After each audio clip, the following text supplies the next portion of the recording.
नमस्ते दोस्तों। आज की इस कहानी में आपका स्वागत है। मेरा नाम विनय है और मैं 31 साल का हूँ। फिलहाल मैं मुंबई में नौकरी कर रहा हूँ। मैं मूल रूप से चंडीगढ़ का रहने वाला हूँ। मणि माजरा में हमारा 3 मंजिला घर है। मेरी माँ का नाम सुमीला है। उनका उम्र लगभग 53 साल होगा। वह एक हाउसवाइफ है, हालांकि वह बीएड कर चुकी हैं। मेरी माँ कद में थोड़ी छोटी है, लेकिन शरीर भारी भरकम है।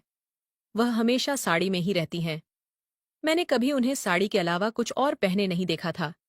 लेकिन जिस रात यह घटना हुई, उसके बाद से मेरी और माँ की जिंदगी बदल गई। यह घटना तब की है जब मैं 25 साल का था। उस दिन पिताजी को हार्ट अटैक आया और उन्हें अस्पताल में भर्ती करना पड़ा। तब मेरी पीजी पूरी हो चुकी थी और मैं नौकरी की तलाश में था, इसीलिए घर पर ही रहता था। माँ भी बीएड करने के बाद भी जॉब ना करके वह हाउसवाइफ ही बनी रही। तब अस्पताल में पिताजी का इलाज चल रहा था, लेकिन उनकी तबीयत में कोई सुधार नहीं हो रहा था। पिताजी को इस हालत में देखकर माँ टूट चुकी थी। मैं उनका इकलौता बेटा था, इसलिए वह मुझ पर निर्भर थी। पिताजी का खराब तबीयत का खबर सुनकर मेरी मौसी और मामा भी तुरंत अस्पताल पहुंच गए थे। सभी अपनी अपनी तरह से मदद कर रहे थे। 4-5 दिन बाद डॉक्टर ने वह बात कह दिया जिसका हमें डर था। डॉक्टर ने कहा कि अब पिताजी को बचाना मुश्किल है। यह सुनते ही माँ बेहोश हो गई। मैं उनके पास था, इसलिए संभाल लिया। पिताजी अब वेंटिलेटर पर थे। जब तक वेंटिलेटर चल रहा था, तब तक ही उनका सांस लेना मुमकिन था। तब मैं और माँ पिताजी से आखिरी बार मिलने आईसीयू में गए। माँ अब थोड़ी संभल गई थी। उन्होंने रोते हुए पिताजी को गले लगाया। मैं भी उनका हाथ पकड़कर रोने लगा।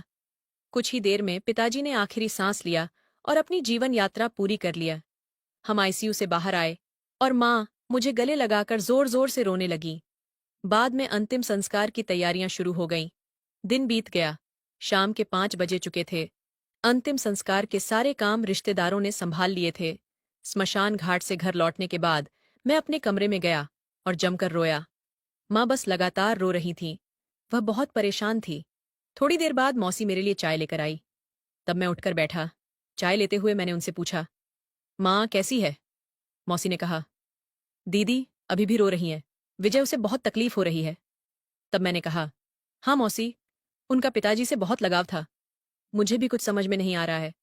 मौसी ने कहा, मैं समझ सकती हूँ विजय, लेकिन अब दीदी को तुम्हारा सहारा चाहिए। इस उम्र में वह पूरी तरह तुम पर ही निर्भर है। इतना कहकर मौसी चली गई। तब मैं सोचने लगा कि अब इस घर का जिम्मा मेरा ही है। मेरे मन में नौकरी और आगे के जीवन को लेकर कई विचार आने लगे। मुझे जल्द से जल्द नौकरी ढूंढनी होगी और खुद को जिम्मेवार बनाना होगा, क्योंकि पापा की पेंशन पर हम कब तक रह सकते थे। इन सब विचारों से मेरा सिर भारी हो रहा था। मैं अपने कमरे की बालकनी में जाकर खड़ा हो गया ताकि कुछ ताज़ा हवा मिल सके। इससे थोड़ा बेहतर महसूस हुआ। लिविंग रूम में माँ और मौसी बैठी थीं, रिश्तेदारों से मिल रही थीं। कुछ देर बाद रिश्तेदारों की भीड़ कम हो गई। मौसी मेरे कमरे में आकर बोली, मैं खाना लगाती हूँ, तब तक तुम माँ के पास बैठो। मैंने हाँ कहा और माँ के पास जाकर बैठ गया। मुझे देखकर माँ मेरे गले लगकर फिर रोने लगी। मैंने उन्हें गले लगाकर चुप कराने की कोशिश किया। मेरी माँ गोरे रंग की थी। इतना रोने की वजह से उनके गाल लाल हो गए थे। उनकी आंखें भी थकी हुई थीं। वह मुझसे लिपट कर रोती जा रही थीं। मैंने उनसे कहा, माँ, अब मत रो। जो होना था वह हो गया। अब मैं हूं ना तुम्हारे साथ। मैं सब संभाल लूंगा। माँ ने कहा, हाँ बेटा, तुम्हें देखकर ही अब दिन काट रही हूं। तुम्हें देखती हूं तो उनकी याद आ जाती है। यह कहकर माँ और जोर से रोने लगी। इतने में मौसी बाहर आई और माँ से बोली, दीदी थोड़ा खाना खा लो। 2 निवाले खा लोगी तो थोड़ा अच्छा लगेगा। माँ ने हाँ कहा। मौसी बोली, तुम रसोई में चलो, मैं मदद करती हूँ। तुम्हें बहुत कमजोरी आ गई है। माँ बोली, तू किचन में जाकर देख, मैं आकर मदद करती हूँ। यह कहकर मौसी रसोई में चली गई। मैंने माँ का हाथ पकड़ा और सहारा देकर उन्हें उनके और पिताजी के कमरे में ले गया। फिर माँ बाथरूम में जाकर फ्रेश होकर आई। अब उनका चेहरा थोड़ा ठीक लगने लगा था। मैंने पहली बार माँ को इस तरह देखा था। मुझे अनजाने में अजीब लगने लगा। इतने में माँ ने कहा, विनय बेटा, क्या तुम मेरी थोड़ी मदद करोगे? मैं साड़ी बदलना चाहती हूँ, बहुत कमजोरी लग रही है। मैंने कहा, हाँ माँ, मैं हूं ना, बताऊं क्या मदद करूं? माँ बोली, पहले दरवाजा बंद कर दो और अलमारी में से वह सफ़ेद साड़ी निकाल दो। तब दरवाजे के पास खड़ा होकर मैंने कहा, ठीक है माँ, मैं देता हूँ। तुम बस यहाँ बैठो। फिर मैं दरवाज़ा बंद करके पीले रंग का छोटा बल्ब जलाया और अलमारी से सफ़ेद साड़ी ढूंढने लगा। जैसे ही मुझे साड़ी मिली, मैंने उसे माँ को देने के लिए पीछे मुड़कर देखा, लेकिन पीछे मुड़ते ही जो देखा, उससे मैं चौंक गया। माँ मेरी ओर पीठ करके खड़ी थी। मुझे समझ नहीं आया कि क्या कहूँ। मैंने जल्दी से साड़ी माँ को दिया और उनसे पीठ फेर कर खड़ा हो गया। इस बीच मेरे मन में अलग अलग तरह के ख्याल उमड़ने लगे। तभी माँ ने कहा, विनय, बेटा एक और काम करोगे? अलमारी में पीले रंग की मेरी साड़ी रखी है, वो दे दो। ये सुनकर मैं हैरान रह गया, लेकिन खुद को संभालते हुए मैंने कहा, हाँ माँ, और पीले साड़ी ढूंढने लगा। फाइनली फोल्ड की गई पीले साड़ी मुझे मिल गई। उसे खोलकर देखा तो उसका डिजाइन देखकर मैं बहुचक्का रह गया। तभी माँ ने पूछा, साड़ी मिली क्या विजय बेटा? मैंने कहा, हाँ, मिल गई। तब साड़ी माँ को देने के लिए मुड़ा तो देखा माँ अब भी पीठ करके खड़ी थी। मैं हक्का बक्का का रह गया, लेकिन खुद को शांत रखते हुए साड़ी उन्हें दे दिया। डीन पीले बल्ब की रोशनी में जो देखा वह कोई विश्वास करने लायक चीज नहीं थी। तैयार होने के बाद माँ बोली, विनय बेटा, तुम भी जल्दी तैयार हो जाओ, मैं यही इंतजार करती हूँ। मैं फ्रेश होने के लिए बाथरूम की ओर बढ़ा। माँ ने कहा, मेरे कपड़े बाथरूम में रख देना। मैंने हामी भर दिया और फिर उन्होंने एक साड़ी दिया। फिर उन्होंने नीचे रखी काली चादर भी उठाकर दिया। मैं चुपचाप बाथरूम में चला गया और दरवाजा बंद किया। अंदर जाकर मैंने गहरी सांस लिया। बाहर आने पर देखा कि माँ अभी भी बैठी थीं। मैंने उनका हाथ पकड़कर उठाया और उन्हें खाने के लिए लेकर गया। खाने के वक्त माँ बहुत शांत थीं। घर में अब बस मैं, माँ, मामा और मौसी ही बचे थे। बाकी रिश्तेदार वापस चले गए थे। खाने के बाद मौसी ने मुझसे पूछा, विनय, सोने की व्यवस्था कैसे करनी है? मैंने कहा, मौसी, आज मैं माँ के पास सो जाऊंगा। वो पहले से ही परेशान है। वैसे भी तुम्हें सुबह जल्दी उठना होगा, तो तुम मेरी रूम में सो जाओ। मौसी, हम लिविंग रूम में सो जाएंगे। मौसी ने कहा, ठीक है, ऐसा ही कर लेते हैं। रात में कुछ चाहिए तो बता देना। मौसी ने किचन का काम निपटाया और मेरी रूम अब लिविंग रूम में बिस्तर लगाकर चली गई। मैं बेडरूम में गया तो देखा कि माँ वहां नहीं थीं। मैंने दरवाजा बंद किया और कपड़े बदलने लगा। जैसे ही मैंने शर्ट और जीन्स उतारी और नाइट ड्रेस ढूंढने लगा, तभी बेडरूम की लाइट जली। पीछे मुड़कर देखा तो माँ अंदर आ चुकी थीं। उन्होंने चुपचाप लाइट जलाई थी। मैंने माहौल हल्का करने के लिए पूछा, माँ, मैं नीचे सो जाऊं? तुम आराम से सो जाना। माँ बोली, विनय, मुझे नहीं लगता कि आज नींद आएगी। तुम यहीं मेरे पास सो जाओ। फिर मैंने पंखा चलाया और देखा कि बेडरूम में सिर्फ एक ही कंबल है। मैंने कहा, माँ, मैं अपने कमरे से कंबल ले आता हूँ। माँ ने कहा, विनय, मौसी सो चुकी होंगी, आज के लिए यही कंबल ठीक है। फिर मैंने ऐसे चालू कर दिया। बेडरूम का दरवाजा हल्का सा बंद किया और कमरे की सारी लाइट्स बुझाकर सिर्फ डीम पीली रोशनी वाला बल्ब जलाकर बेड पर आ गया। फिर माँ ने नेट लगाकर कंबल ओढ़ लिया और मेरी तरफ पीट करके सो गई। मैं भी कंबल में घुस गया और छत की ओर देखते हुए लेटा रहा। अब ऐसी की वजह से कमरे में ठंडक महसूस हो रही थी। थोड़ी देर में मुझे माँ के रोने की धीमी आवाज सुनाई दी। माँ को इस हाल में देखकर मुझे अजीब सा लग रहा था। मैं माँ के पास खिसक गया और उसके कंधे पर हाथ रखकर बोला, माँ, शांत हो जाओ। मुझे पता है तुम्हारे लिए यह बहुत कठिन है, लेकिन पापा हमेशा हमारे साथ रहेंगे और मैं तो हूं ही तुम्हारी देखभाल करने के लिए। माँ रोते हुए बोली, विनय, तुम्हारे पापा ने बहुत कुछ दिया है। आज उनके बिना जीना बहुत मुश्किल हो रहा है। मुझे मैं माँ के पास और करीब खिसक गया और उसके कंधे पर सिर रख दिया। माँ कुछ पल के लिए रोना बंद हो गई और बोली, विनय बेटा, जब तुम साथ होते हो तो ऐसा लगता है जैसे तुम्हारे पापा ही मेरे साथ हैं। तुम बिल्कुल अपने पापा जैसे हो। ऐसा कहकर माँ थोड़ी शांत हो गई। मैं भी फिर से छत की तरफ देखने लगा। अब मेरे दिमाग से एक एक करके विचार निकलने लगे थे।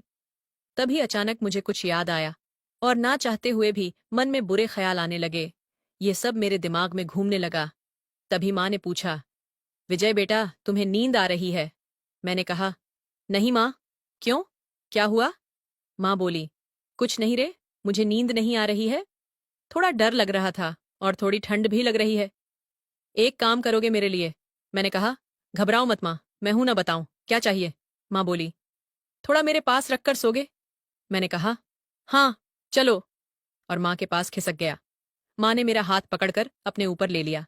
थोड़ी देर बाद मैंने माँ से कहा, माँ तुम्हें याद है, जब मैं छोटा था तो सोते वक्त पांव फैलाकर सोने की आदत थी। तुम कितनी बार मेरी वो आदत छुड़ाने की कोशिश की, लेकिन मैं नहीं माना। माँ हंसते हुए बोली, तुम मेरी कभी नहीं सुनते थे, लेकिन पापा कहते थे तो तुम मान जाते थे। और कुछ दिनों बाद फिर वही आदत। मैंने भी फिर अपने बचपन की बातें बताकर उसे खुश करने की कोशिश किया, ताकि उसका दुख थोड़ा हल्का हो जाए। हम दोनों बात कर रहे थे कि अचानक माँ बोली, विनय बेटा, तुम्हारी पांव फैलाकर सोने की आदत छूट गई, या अब भी है? मैंने कहा, पूरी तरह से तो नहीं गई, लेकिन अब भी थोड़ी बहुत है। माँ बोली, मुझे पता था कोई बात नहीं। मेरे लिए तो तुम अभी भी मेरे बच्चे हो। अगर तुम्हें अच्छा लगे तो वैसे ही सो सकते हो। ऐसा कहकर माँ ने मेरे सिर पर हाथ फेरा। यह सुनते ही मैं भी मन ही मन खुश हो गया और सोचने लगा कि यह क्या चल रहा है। कुछ क्षण शांति में बीते और मैंने मन को तैयार किया और एडजस्ट करने लगा। सोचते सोचते काफी समय बीत गया, क्योंकि बाद में जो हुआ उसकी मैंने सपने में भी कल्पना नहीं किया था। हुआ यूं कि मैं सोने की तैयारी कर रहा था और तब माँ मेरी तरफ मुड़ी, यह देखने के लिए कि मैं क्या कर रहा हूं। मैंने माँ से पूछा, माँ क्या हुआ, क्या करना है? माँ बोली, विनय, तुम जो भी करोगे मुझे मंजूर है, आखिर तुम मेरे बच्चे हो। ऐसा कहकर माँ ने मेरे सिर पर हाथ फेरना शुरू कर दिया। मैं थोड़ा बाहर निकलकर पूछने लगा, क्या हुआ माँ, तुम ठीक हो? अच्छा लग रहा है तुम्हें? माँ ने मेरे बालों को जोर से पकड़ लिया और बोली, तुम्हारे पापा भी ऐसे ही कहते थे। ये सुनते ही मुझे भी ज्यादा देर रुकना मुश्किल हो रहा था। मैंने माँ से कहा, माँ अब और मुश्किल हो रहा है। माँ बोली, हाँ रे, मुझे पता है, मैं भी कब से इंतजार कर रही हूँ। चलो अब ज्यादा समय मत लगाओ। इतने में माँ ने धीरे से मेरे कान में कहा, देखो, तुम तो अपने पापा जैसे ही हो। मैंने हंसते हुए कहा, सच में? मैंने माँ से कहा। माँ सच बताऊं, मुझे नहीं पता था कि तुम इसके लिए खुश होगी। ये सुनकर माँ बोली, देखो, ये सब तुम्हारे पापा की याद में होगा। मैंने हमेशा तुम्हारे पापा को तुम्हारे अंदर देखा है, लेकिन मुझे भी अंदाजा नहीं था कि आज ऐसे कठिन समय में हम बात करेंगे। और सच में मैं भाग्यशाली हूं कि मुझे तुम्हारे जैसा बच्चा मिला। मुझे चिंता हो रही थी कि इनके बाद अब मेरी देखभाल कौन करेगा। ऐसा कहते हुए माँ की आंखें भर आईं। मैंने फिर से उसे सांत्वना देते हुए कहा, माँ, देखो, यह केवल तुम्हारा दुख नहीं है। अब तुम्हें चिंता करने की कोई जरूरत नहीं है। मैं तुम्हें कभी अकेला नहीं छोड़ूंगा। अब माँ मेरे कंधे पर सिर रखकर रो रही थी। मैंने उसके आंसू पोंछते हुए कहा, माँ, मुझे पता है पापा ने हमें कभी किसी चीज की कमी नहीं होने दी, लेकिन अगर कभी तुम्हें कुछ चाहिए तो बिना किसी हिचकिचाहट के मुझसे कह देना। अब हम दोनों के बीच किसी भी बात को छिपाने का कोई कारण नहीं है। ये सुनते ही माँ ने कहा, जब तुम मेरे साथ होते हो तो मुझे पहले की तरह ही बुलाते रहो। तुम्हारे मुंह से अपना नाम सुनना अच्छा लगता है। मैंने कहा, हाँ माँ, मेरी प्यारी माँ। हम दोनों अब उठकर बैठ गए थे। माँ के चेहरे पर एक अलग ही चमक आ गई थी, जैसे वह एक बड़े तनाव से बाहर आ गई हो। चेहरा देखकर लग रहा था कि वह बहुत खुश है।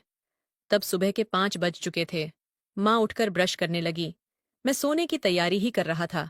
तभी माँ ने कहा, तुम्हारे साथ सोना अच्छा लगता है। मैंने हंसते हुए कहा, मुझे भी। तब हम दोनों फिर एक ही कंबल में लिपट गए और ऐसी चालू कर दिया। मुझे कब नींद आ गई पता ही नहीं चला। सुबह जब मैं जागा तो 10 बज चुके थे। मैं कमरे में अकेला था। मैंने कपड़े पहनकर ब्रश किया और बेडरूम से बाहर आया। माँ, मौसी और बाकी मेहमान चाय पी रहे थे। मुझे देखते ही माँ ने कहा, विनय उठ गया, आओ चाय लो। मैंने हाँ कहते हुए माँ से चाय लिया। तभी दरवाजे की घंटी बजी। मौसी ने जाकर दरवाजा खोला तो वहां मेरी दादी यानी पापा की माँ खड़ी थीं। मेरी दादी जापान में चाचा के पास रहती थीं। दादाजी के गुजरने के बाद चाचा उन्हें अपने साथ ले गए थे। पापा के अचानक मौत के कारण वह तुरंत नहीं आ पाई थी। दादी घर में आते ही जोर जोर से रोने लगी। माँ ने भी उन्हें गले लगाकर रोना शुरू कर दिया। मेरी दादी का नाम सविता था। मैंने उन्हें बचपन में देखा था। दादाजी के गुजरने के बाद चाचा उन्हें तुरंत अपने साथ ले गए थे। मैं कई सालों बाद दादी को देख रहा था। दादी काफी बदल गई थीं। उनका रहन सहन, बोलचाल सब कुछ जापान जैसा हो गया था। मुझे देखते ही दादी ने प्यार से मेरे चेहरे पर हाथ फेरा और मुझे गले लगा लिया और रोने लगी। मैं दादी को सांत्वना दे रहा था। अगले 15 से 20 दिन बस भाग दौड़ में ही बीत गए। अब दादी आ चुकी थी, तो मुझे और माँ को ज्यादा समय नहीं मिल पाता था। रात में भी दादी माँ के साथ सोती थी, इसलिए हमें एक साथ रहने का मौका नहीं मिला। हम जीटी पर बात करते थे, लेकिन चोरी छिपे उसमें भी एक अलग ही मजा था। जैसे तैसे जब समय मिलता तो बात करते थे, लेकिन ऐसे मौके बहुत कम मिलते थे। अब पापा को गए 1 महीना हो गया था। दादी अभी भी घर पर ही थीं। मिलने आने वाले रिश्तेदारों का आना भी कम हो गया था। अब मौसी भी 1 या 2 दिन में अपने घर जाने वाली थीं। घर के सभी काम धीरे धीरे पटरी पर आ रहे थे। बीच बीच में किसी रिश्तेदार का फोन आ जाता या कोई मिलने आ जाता, और फिर पुरानी यादें ताज करके रोना शुरू हो जाता। एक दिन दादी ने कहा, विजय बेटा, तुझसे कुछ बात करनी थी। मैंने कहा, बोलो दादी। दादी ने कहा, आज तुम्हारे पापा को गए 1 महीना हो गया। तुम्हारी माँ अभी तक उस सदमे से बाहर नहीं निकल पाई है। इसलिए मैं कह रही थी कि तुम माँ को मामा के पास शिवपुर ले जाओ। वहां कुछ दिन रहोगे तो सुशीला को थोड़ी राहत मिलेगी। सुशीला मेरी माँ का नाम था। मैंने कहा, हाँ दादी, सही कह रही हो। मैं माँ से बात करता हूँ। मुझे दादी की बात सही लगी माँ, और मुझे भी इतने दिनों बाद अकेले समय बिताने का मौका मिलता। इसलिए मैं तुरंत तैयार हो गया और माँ से यह बात किया। माँ को भी यह बात सही लगी। फिर मैंने मामा को फोन करके हमारे आने का प्लान बताया। मामा और मामी दोनों उत्साह से तैयार हो गए। अगले दिन हमें निकलना था, इसलिए मैंने और माँ ने पैकिंग शुरू कर दिया। कुछ जरूरी कपड़े लेकर हमने बैग तैयार किए। योजना बनी कि मैं और माँ फ्लाइट से भुवनेश्वर जाएंगे। वहां से मामा अपनी गाड़ी लेकर आएंगे और हम शिवपुर मामा की गाड़ी से जाएंगे। मानसून शुरू हो गया था, इसलिए हमने जल्दी निकलने का फैसला किया। योजना के अनुसार हम चंडीगढ़ से भुवनेश्वर के लिए फ्लाइट पकड़ने के लिए तैयार हुए। फ्लाइट में बैठते ही माँ ने मेरा कंधा पकड़कर सो गई, लेकिन मैंने खुद को संयमित रखा। चंडीगढ़ से भुवनेश्वर की उड़ान करीब 2 घंटे की होती है, इसीलिए हम दोपहर 1 बजे ही भुवनेश्वर पहुंच गए। जैसे ही हम भुवनेश्वर एयरपोर्ट पर उतरे, वहां तेज बारिश शुरू हो गई थी। एयरपोर्ट पहुंचते ही मैंने मामा को फोन किया। मामा कहाँ पहुंचे हो? हम भुवनेश्वर एयरपोर्ट पर पहुंच चुके हैं। लेकिन मामा अभी भुवनेश्वर नहीं पहुंचे थे। मैंने एयरपोर्ट पर मोबाइल बंद किया। तभी मुझे पता चला कि भुवनेश्वर के तटीय इलाके में चक्रवात आया था, इसलिए तेज बारिश हो रही थी और भुवनेश्वर के सारे रास्ते बंद हो गए थे। मैंने माँ के साथ यह सब बात साझा किया और हमने तय किया कि चक्रवात और बारिश रुकने तक हम भुवनेश्वर में ही रहेंगे। मैंने मामा और दादी को भी यह सूचना दे दिया। सब इस स्थिति में मजबूर थे, इसलिए किसी को कोई परेशानी नहीं हुई। फिर मैंने एयरपोर्ट के पास ही एक अच्छा 5 स्टार होटल में रूम बुक किया। वहां कोई अन्य रूम उपलब्ध नहीं होने के कारण हमें 5 स्टार होटल की एक बालकनी वाला कमरा ही बुक करना पड़ा। इस स्थिति से हम दोनों खुश थे, क्योंकि हमें जितना समय चाहिए था उतना समय मिल गया था और निश्चित रूप से किसी को भी पता नहीं चलता। हम दोनों ने फिर जो भी कैब मिली उसे बुक कर होटल पहुंच गए। वहां चेक इन काउंटर पर हम दोनों चेक इन कर रहे थे। मैंने अपने नाम पर रूम बुक किया था, इसलिए मैंने अपने डॉक्यूमेंट दी। तभी रिसेप्शनिस्ट ने कहा, सर, हमें मैडम का भी डाटा चाहिए सिस्टम में जोड़ने के लिए। मैंने हाँ कहते हुए माँ के डाटा बताने का सोचा। तभी माँ आगे आकर खुद ही बताने लगी। माँ ने कहा, हाँ मिस सुशीला, पाटकर माँ के इस उत्तर से मैं हैरान रह गया। रिसेप्शनिस्ट ने ऑप्शन और रिलेशनशिप पूछा तो माँ ने कहा, मिसेज। अब तो मैंने माँ की ओर बड़ी आंखों से देखा। माँ ने हल्के से मेरी ओर देखा और मुस्कुराई। मैं सब समझ गया और हम दोनों रूम में चले गए। रूम में जाते ही मैंने दरवाज़ा बंद किया। मुझे वॉशरूम जाना था। यात्रा और भागदौड़ में मुझे समय ही नहीं मिला था। तब मैंने माँ को साइड किया और कहा, सुशीला जी, सिर्फ 2 मिनट में अभी आता हूँ। मैंने उसे थोड़ा साइड किया, लेकिन वह हटने का नाम नहीं ले रही थी। तब मैं खुद ही थोड़ा साइड होकर चला गया। तब माँ ने कहा, विनय बेटा, रुकने की जरूरत नहीं है। मैंने कहा, 2 मिनट में वॉशरूम जा रहा हूं। यह सुनते ही उसकी आंखें चमक उठीं। उसने तुरंत कहा, मुझे नहाना है। तब मैं आश्चर्य और खुशी से बोला, अच्छा नहाना है माँ? हंसते हुए बोली, हाँ, मुझे ये सब कैसे पता है? उसने कहा, तुम्हें क्या लगता है, इतने सालों में तुम्हारे पापा को कभी किसी और औरत के पास जाने की जरूरत क्यों नहीं पड़ी? क्योंकि मैंने उन्हें कभी किसी भी चीज के लिए ना नहीं कहा। जो कुछ भी उन्हें चाहिए था, मैंने बना कर दिया। उनके लिए मुझे इंटरनेट से अलग-अलग रेसिपी सीखनी पड़ी, लेकिन तभी मुझे इन नई चीजों का पता चला। तब मैंने आश्चर्य से कहा, सच में? माँ ने कहा, हाँ, सच में बहुत थके हुए थे, इसलिए हम दोनों सो गए। जब उठे तो शाम के 6 बजे चुके थे। भूख लगी थी, इसलिए हम तैयार होकर होटल में भरपेट खाना खाने गए। होटल में बढ़िया खाना खाने के बाद हम दोनों वापस रूम में लौटे। कमरे में एक सुकून भरा माहौल था। माँ ने कहा, विनय, आज की शाम बहुत खास है। तब उसकी आंखों में एक चमक थी जो मैंने पहले कभी नहीं देखा था। मैंने हंसते हुए कहा, हाँ माँ, आज की शाम वाकई खास है। फिर हम दोनों ने टीवी ऑन किया और थोड़ी देर के लिए कोई रोमांटिक मूवी देखने लगे। मूवी के दौरान माँ ने मेरा हाथ थाम लिया और धीरे धीरे मेरे करीब आ गई। तब उसके चेहरे पर एक प्यारी मुस्कान थी। उसने कहा, विनय, तुम्हारे साथ बिताया हर पल मेरे लिए खास होता है।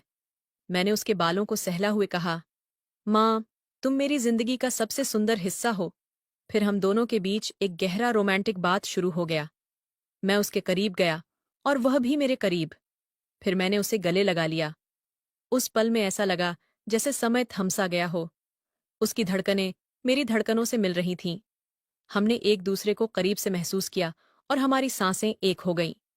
माँ ने धीमी आवाज में कहा, विनय, मैं तुमसे बहुत प्यार करती हूँ। मैंने भी अपने होठों पर हल्की सी मुस्कान के साथ कहा, माँ, तुम तो मेरी जान हो। फिर हमने एक दूसरे की आंखों में देखा और रोमांटिक अनुभव साझा किया। यह अनुभव हमारे प्यार और विश्वास का प्रतीक था। उसके बाद हम दोनों ने एक दूसरे के बाहों में रात बिताए, एक दूसरे की ओर प्यार को महसूस करते हुए। उस रात हमने महसूस किया कि सच्चा प्यार क्या होता है। हमारे बीच का बंधन और भी मजबूत हो गया था। सुबह जब सूरज की किरणें कमरे में आई, तो मैंने माँ को अपने पास सोते हुए देखा। उसकी मुस्कान और शांत चेहरा देखकर मैंने महसूस किया कि मेरे जीवन का हर दिन उसके साथ कितना खास है। मैंने धीरे से उसके माथे को हाथ फेरा और उसे जगाया। माँ ने अपनी आंखें खोलीं और कहा, गुड मॉर्निंग, विजय। मैंने मुस्कुराते हुए कहा, गुड मॉर्निंग माँ। फिर हम दोनों ने एक नया दिन शुरू किया, यह जानते हुए कि हमारा प्यार हमेशा ऐसे ही मजबूत और खास रहेगा। हमने महसूस किया कि सच्चा प्यार वही है जो हर परिस्थिति में साथ देता है और हर दिन को खास बनाता है। उस दिन से हमारी जिंदगी और भी रंगीन हो गई और हम दोनों ने हर पल को जीने का संकल्प लिया, एक दूसरे के साथ हमेशा के लिए। तो दोस्तों, यह थी हमारी आज की छोटी सी कहानी। आपको यह कहानी कैसी लगी? कमेंट करके ज़रूर बताएं। अगर आपको यह कहानी पसंद आई हो तो इसे लाइक करें और ऐसी ही रोमांचक कहानियों के लिए हमारे चैनल को सब्सक्राइब करें और बेल आइकन दबाना ना भूलें ताकि आप हमारी कोई भी कहानी मिस ना करें। धन्यवाद।